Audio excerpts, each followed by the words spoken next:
Si tu regardes les débriefs de l'Euro, tu sais très bien que j'aime bien Evra et je le défends souvent. Oh, allez, mais quel bonheur de te retrouver pour une nouvelle vidéo où je vais revenir sur OM PSG. Allez, c'est bon, je me casse. Non, attends un peu, ça va bien se passer, t'inquiète pas. Avant de parler du match, je voulais te parler des supporters marseillais qui ont mis le feu à la cité phocéenne. Mon équipe vient, mais gaffe à ceux qui les supportent. Magnifique, bravo à vous. On met pas l'ambiance, nous?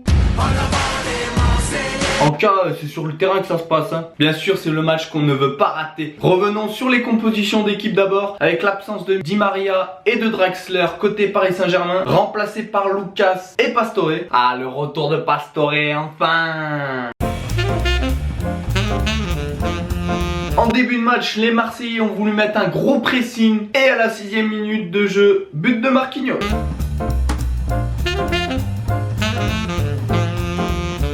Allez, va te faire cadrer, mon vieux. Bon, d'accord. Evra est pas au marquage, je suis d'accord.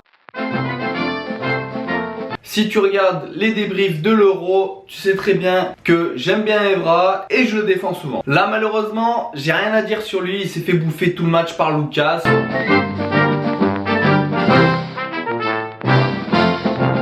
Mais Evra, c'est une dinde, une dinde. On est d'accord. Mais sur ce but, pourquoi tout le monde s'en prend à Patrice Evra? Alors que déjà, Payet, il perd son duel face à Thiago Silva. Déjà, j'ai pas compris pourquoi Payet prend Thiago Silva au marquage. L'un des meilleurs joueurs de la tête de Paris, tu mets Payet sur lui. Pourquoi? Et Fanny et Rolando, sérieusement, qu'est-ce qu'ils ont fait? Ils étaient attirés par le ballon, ils sont tous allés sur Thiago Silva. Faut une couverture? Non, ou je suis dingue? Mais non, les médias parlent que de Patrice Evra. Pas de souci, tu peux parler d'Evra. Ok, mais parle aussi de toute la défense. Voilà, de toute façon, dès que j'ai su que Patrice Evra allait à l'OM, je me suis dit, c'est bon, il va tout prendre dès qu'il y aura un but, ce sera pour sa pomme. Qu'est-ce que t'en penses? Dis-le moi en commentaire, ça m'intéresse. Et à partir de là, c'était la balade des Parisiens.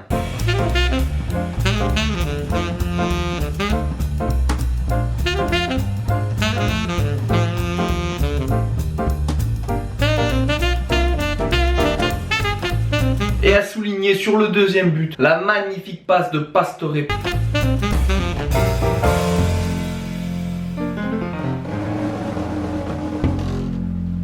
Verratti comme d'hab, Cavani, finition impeccable.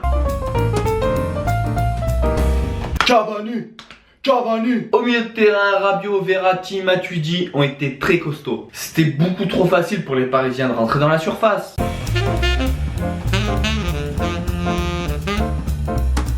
Et voilà. Mais surtout, tous les corners étaient gagnés par les Parisiens, notamment Kurzawa. Des boulevards sur le côté. Paris s'est régalé. Putain, je suis dégoûté, on s'est fait humilier au stade Vélodrome. Lopez a continué de faire un peu le pressing, mais il était tout seul. C'est notre minot, ça. Oh, ton pressing, il a duré 5 minutes. Hein. Payet a eu 2-3 actions intéressantes, des frappes. Pas assez, quoi.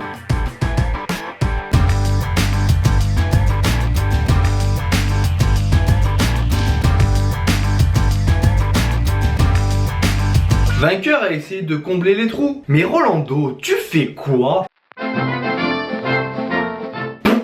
Personne ne lui a expliqué les règles du foot? Mais Rolando, c'est pas un défenseur, c'est mon vieil Rolando. Alors, on nous entend plus les Marseillais? Ça va te faire enculer, toi. Le QSEG, là. Qu'est-ce que tu veux avec tes millions, là? Voilà, après, Marseille est à sa place. Ils ont jamais gagné contre les 8 premiers du championnat. Et de toute façon, Marseille, ils se situent entre la 5e et la 7e place. Voilà, c'est tout. C'est leur niveau. Tu m'étonnes. Ils peuvent gagner contre Rennes, contre Guingamp, contre machin. Mais contre Monaco, Lyon, Paris, ils sont pas au niveau. Après, franchement, ce qui m'énerve un peu côté marseillais, ils sont toujours là à trouver des excuses. Notamment Rudy Garcia, j'adore cet entraîneur. Hein. Mais quand tu dis à la mi-temps qu'il y avait hors-jeu sur le deuxième but alors qu'il n'y a pas hors-jeu, c'est limite. C'est comme contre Monaco, la seule explication qu'il a eu à donner, c'était qu'il y avait faute sur Thauvin. Alors que tu prends 4-1. Pose-toi les bonnes questions. Dis plutôt que t'as été surclassé et que t'as eu du mal à jouer et que voilà. Arrêtez de vous réfugier derrière l'arbitre tout le temps. Après, je peux comprendre, il y a des décisions qui ont été défavorables aux Marseillais. Il n'y a pas de souci dans la saison. Mais pas tout le temps. Quand tu perds 4-1 ou 5-1, tais-toi. Fais profil bas. Pour moi, ils peuvent pas aller plus haut que la 5e place cette année. Et c'est ce que j'espère. J'espère que l'année prochaine, Marseille sera au rendez-vous. Ça dépendra du recrutement. Mais j'espère aussi que Monaco gardera son niveau, que Lyon sera au rendez-vous et que Paris sera toujours là. Juste pour pouvoir me régaler toute la saison comme cette année. Car plus il y a de bonnes équipes et mieux sera notre championnat. Et je t'invite à aller faire un tour sur ma chaîne, checker toutes les autres vidéos, me dire ce que t'en penses, me mettre un petit commentaire comme d'hab pour cette vidéo. Allez, 80 likes et je serai content. Toi t'es comme l'OM, tu te contentes de peu. Donc pense à me rejoindre sur tous mes réseaux sociaux au nom de Raphaël Chaud. Tout est en description pour être au courant de toute l'actualité sportive avant tout le monde. Mais surtout pour savoir en avant-première quand va sortir la prochaine vidéo. Donc pense à t'abonner, partager, commenter et liker cette vidéo. C'était Raphaël pour vous servir, restez branchés, on est ensemble et faites-moi